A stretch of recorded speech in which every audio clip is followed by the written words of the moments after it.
Now it's my pleasure to introduce to you Salikoko S. Mufwene. He is a distinguished service professor of linguistics at the University of Chicago, from which he earned his PhD with distinction in 1979. He was trained in lexical, semantics, and syntax, but retooled himself as a Creolist during his first job at the University of the West Indies in Jamaica in academic year 1981. During his second job at the University of Georgia, where he was for 10 years, from 1981 to 1991, he was funded by the NEH and NSF to do field research on Gullah, which led him to also address issues on the development of Ave. And I personally think that Sali is responsible for the pronunciation of A-V as Ave. I don't know, am I right about that or not? I know that he's disseminated it, but he's not responsible for it.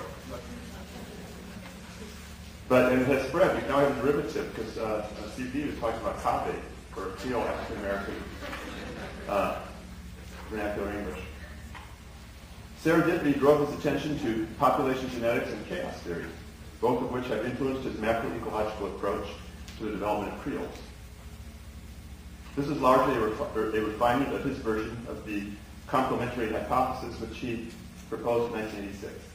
Since returning to Chicago, Mufwene has extended his approach to language evolution in general, including the emergence maintenance and loss of languages, arguing that the study of Creoles has prompted us to pay attention to aspects of language evolution that have been overlooked in genetic linguistics. His arguments are synthesized in his book, The Ecology of Language Evolution, published in 2001.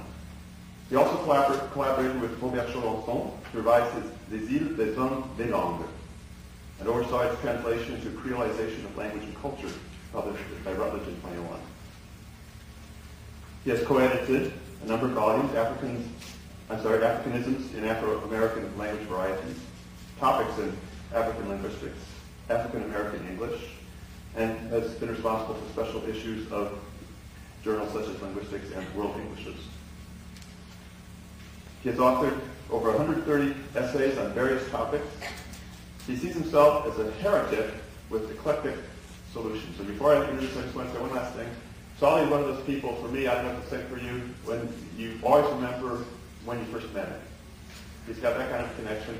And I remember the first time I met him, I was wandering around the University of Chicago, and I forget the reason why. And I decided I would wander up to the linguistics department to see who is there and whose brains I could pick. And Sali had the door open. And so I went in there and I met him. And I don't know, do you remember that, Sali? This was cued properly. And I just have a solid memory of that. And so it's been a pleasure ever since then to connect with him. And so it's a special pleasure to have him here at my home campus at the University of Alabama. Would everybody give Sali a welcoming round of applause?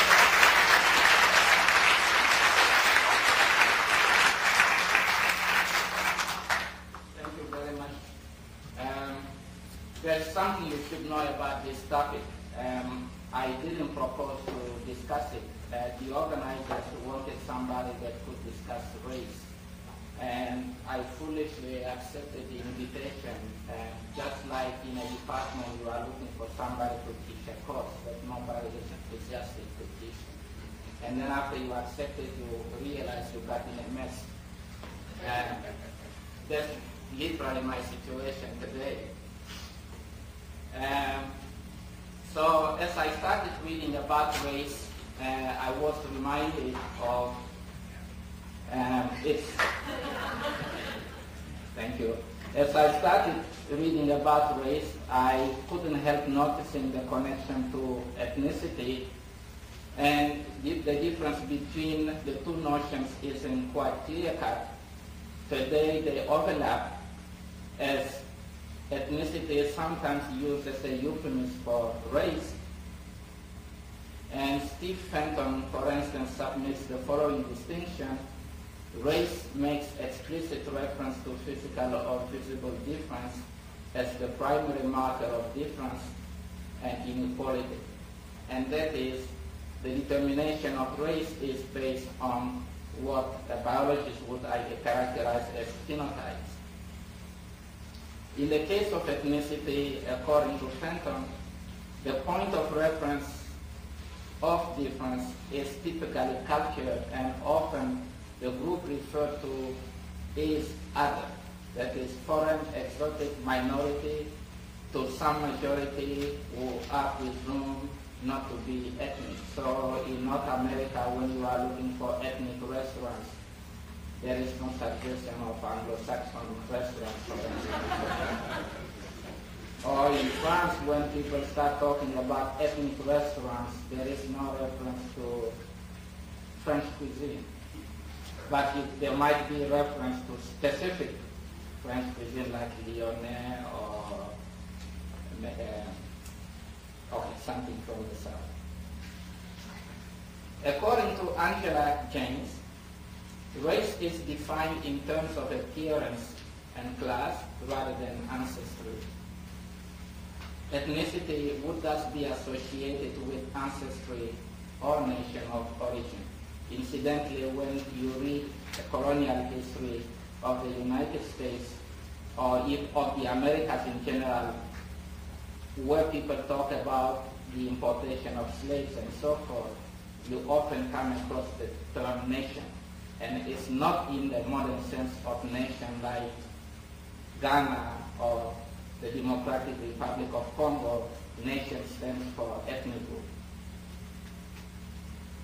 And this brings up political considerations which bear on the number of distinctions both of races and ethnicities made in a particular polity.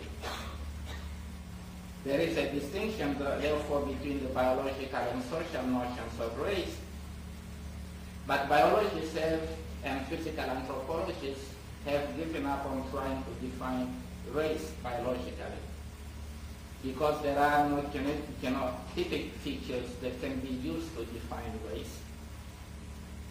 And phenotypic features are not a reliable measure of classifications according to biologists.